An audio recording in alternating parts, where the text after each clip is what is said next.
for joining me on Brick by Brick, the only real estate show that brings you the most credible data-backed advice on buying, selling and investing in property across India. Sameer Jasuja, founder and MD of Prop Equity, joins me as we take your questions live. Let's begin with the highlights. The Maharashtra government chalks out a new strategy to fast-track slum rehabilitation in Mumbai. Exclusive inputs on this big policy move coming up. We also hunt for smart housing bets in Mumbai in a 1 crore plus budget. Moving on to Gurgaon for ready-to-move-in homes on the Golf Course Extension Road. And we'll take up your legal dilemmas on your property purchases coming up. What should you do when the builder changes the layout of your project after selling you a flat? Our top story, the long-delayed attempt of rehabilitating slum colonies in Mumbai may get a kickstart very soon. Maharashtra's draft housing policy is drawing up a new game plan to help execute slum redevelopment projects in a phased manner. Nikhil Narayan Shivadas reports. Land in Mumbai is costly, but with nearly 60% of the population living in slums, housing is a stark problem that cannot be ignored. But now there's new hope from the proposed state housing policy, which aims to make Mumbai slum-free by 2022. There is at least something new if you're talking about salt pans, if you're talking about TPS, if you're talking about time-bound approach to this whole thing. So that these are all positive steps in ensuring that a proper housing is provided to all. As a first step, the SRA will be tasked with conducting a survey of all slums and eligible slum dwellers in the city within 6 months. This information will be used to develop a master plan to redevelop slums on the lines of a town planning scheme. What's different this time around is the time limit being considered. Slum dwellers will be given 1 year to choose their own private developers to redevelop their slums, failing which the SRA will take a year to invite bids on its own. In case private developers are unwilling, then the SRA in the third year will provide viability gap funding of up to 40% of the project cost to make redevelopment attractive, which means that no matter which method is chosen, work will begin within 3 years. New housing policy gives some time limit for a slum, for the builder, etc., etc. Because of this time limit, and if it is really implemented honestly, I am sure this entire city will be free of slum. As part of its plans to restart stalled projects, the government will cancel redevelopment contracts if no development has taken place for more than a year. Additionally, the government is also considering amending the Slum Act to ensure that non-participants in a slum scheme will be evicted if more than 50% of slum dwellers have been shifted out. A move that will help resolve the many stalled slum rehabilitation projects in the city. The SRA will also offer to redevelop slums located on government lands in exchange for agency fees or a portion of the ready reckoner rate of the land. Slums on private land have to be redeveloped within 2 years, either privately or in partnership with MADA. Otherwise, it will have to be sold to the government for a portion of the ready reckoner rates and TDI benefits, failing which it will be acquired by the government under the Land Acquisition Act. However, experts say that this will be a problem. Just taking the whole private landowners for granted in this manner with a time-bound situation will not really work out well, because I'm sure all these private landholders will go to the courts, etc., and seek some intervention, and it's going to be a time-consuming job. So I don't think it's going to work out so easily. In cases where slums cannot be redeveloped on site and will have to be shifted to other locations, the government is considering opening up over 400 acres of salt pan land in Mulund East, which can go a long way in providing low-cost housing for the present. So far, slum rehabilitation in Mumbai has achieved only about 10% of its intended target.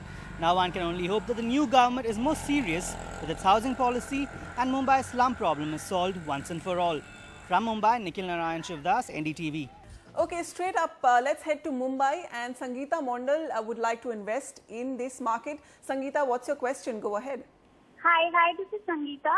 I'm looking to buy a property in Bombay in a budget of 1.2 CR, preferably a 2 BHK. So I would like to know if this budget is well in, the limits of a 2 BHK in Bombay.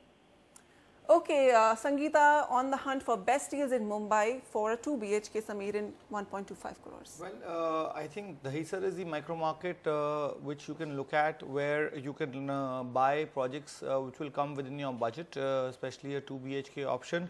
The market is suffering with a little bit of a high inventory overhang, but because sales are really slow across the board, so nothing special about that. 29 months of inventory overhang. This micro market has a weighted average price of 9,300 rupees a square foot, and the price appreciation is 9.1% on an annualized basis. The three projects that you can consider here are Sparkling Winds by Chandak Group. This is at 9,500 rupees a square foot. This is a standalone project with 3 wings. Construction has already started with 13 slab work in progress. The developer has delivered more than 10 odd projects in Mumbai, and amenities include a clubhouse, lawn area, kids play area, jogging track, etc. NL Aryavarta by NL Builders, this is at 9,100 rupees a square foot approximately. Project is still available with the developer. There are a good amount of amenities in this project, including a sky garden, a clubhouse, and Wi-Fi internet. Construction has already started and reached the 9th slab. And the project is only 500 meters away from the Jain Derasar, 550 meters from St. Mary High School, and 1.3 kilometers from the Dahisar Sports Complex. So social infrastructure is pretty close by, and the developer has delivered about 5 projects in this vicinity. Midori Phase 1 by Shade Corporate Private Limited at 10,600. They spread across 3.5 odd acres. The developer has delivered quite a few projects. Phase 1 is under construction. Amenities like clubhouse, multi-purpose gym, banquet hall, gym, Nasium, meditation room are all there in the project. So any of these projects are falling within your budget, ranging from 1.15 crores going up to 1.28 crores. So any project that you like, you can go ahead with.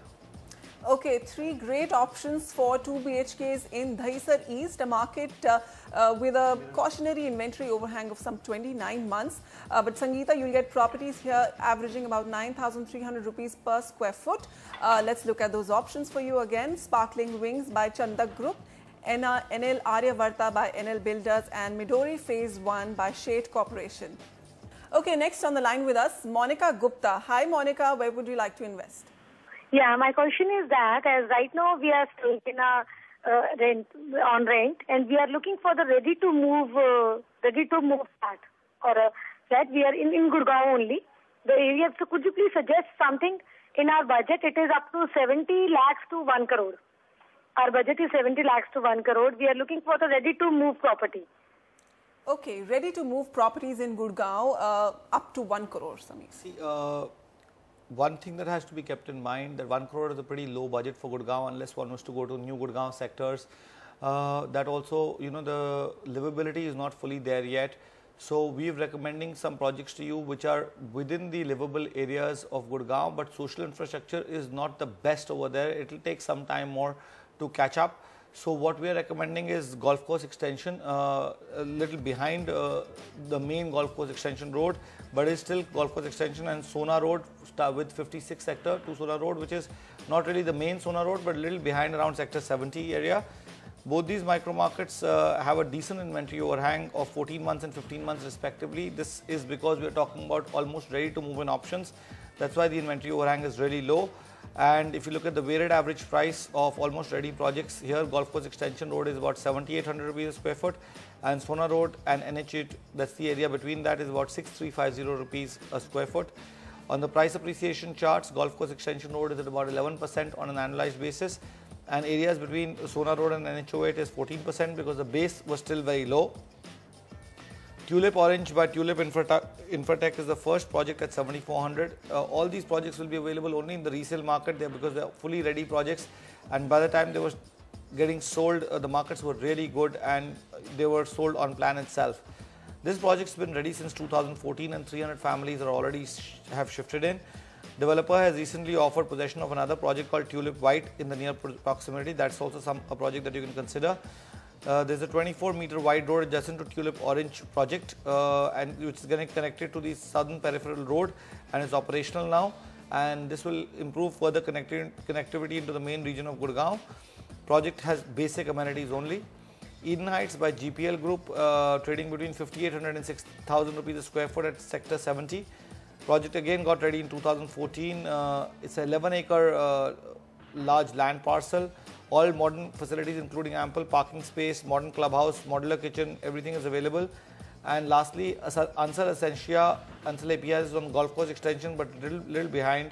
Available again from the resale market, trading between 7,000 to 7,300 rupees a square foot. This is a 112-acre integrated township of plots, villas and independent floors. There will be parks in each block, jogging track and other common amenities like clubhouse, amphitheatre. Apartments are fully air-conditioned with modular kitchen, and this is ready to move in. Many families have moved in and already delivered independent floors. So these are independent floors really.